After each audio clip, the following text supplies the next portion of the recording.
નમસ્કાર મિત્રો, રાધે રાધે, જય શ્રી કૃષ્ણ મિત્રો। સવારે ઉઠતાની સાથે જ આ 6 પ્રકારની વસ્તુઓ ક્યારેય ના જોવી, નહીં તો તમારો આખો દિવસ બરબાદ થઈ જશે।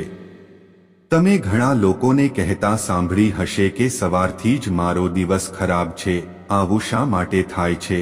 આપણે દિવસની શરૂઆતમાં આપણે જે પણ સામગ્રી, પ્રાણી કે વ્યક્તિ જોઈએ છીએ, આપણો દિવસ તેના માટે અનુકૂળ બની જાય છે।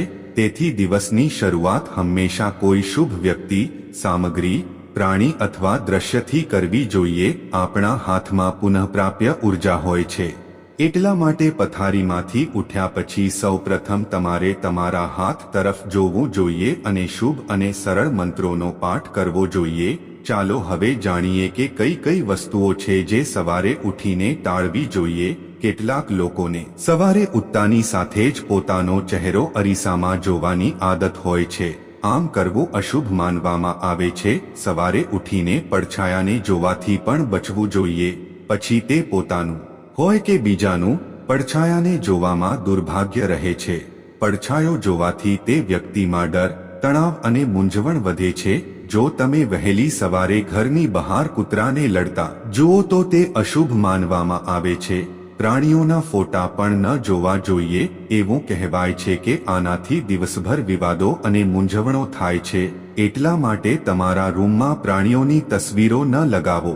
સવારે તેલયુક્ત વાસણો જોવાથી તમારો આખો દિવસ બગડે છે। તેથી જો શક્ય હોય તો રાત્રે આવી વસ્તુઓને દૂર રાખો અને સૂઈ જાઓ। સવારના સમયે દરેક પ્રકારની અશુભ સામગ્રીથી દૂર રહેવું જોઈએ। અખબારમાં પણ હળવી સામગ્રીના સમાચાર પહેલા વાંચવા જોઈએ। જો તમારા ઘરમાં ઘડિયાળ બંધ હાલતમાં છે તો તેને સવારે ઉઠીને ક્યારેય ન જોવી। વાસ્તુશાસ્ત્ર મુજબ બંધ ઘડિયાળ જોવાથી ધન સંબંધીના પ્રવાહ અટકી જાય છે। એટલા માટે વાસ્તુશાસ્ત્રમાં કહે છે કે ઘરમાં બંધ ઘડિયાળ ક્યારેય ન રાખવી જોઈએ। સવારે આવા ચિત્રો જુઓ જે તમારા મન પર સકારાત્મક અસર કરે છે, જેમ કે નાળિયેર, શંખ, મોર, હંસ કે ફૂલ વગેરે, અથવા દેવી દેવતાઓની તસવીર જોવું પણ શુભ માનવામાં આવે છે। મિત્રો, મને આશા છે કે તમને આ માહિતી પસંદ આવી હશે તો વિડીયોને લાઈક, ચેનલને સબસ્ક્રાઇબની સાથે બેલ આઇકન પણ પ્રેસ કરજો। જય શ્રી કૃષ્ણ, રાધે રાધે।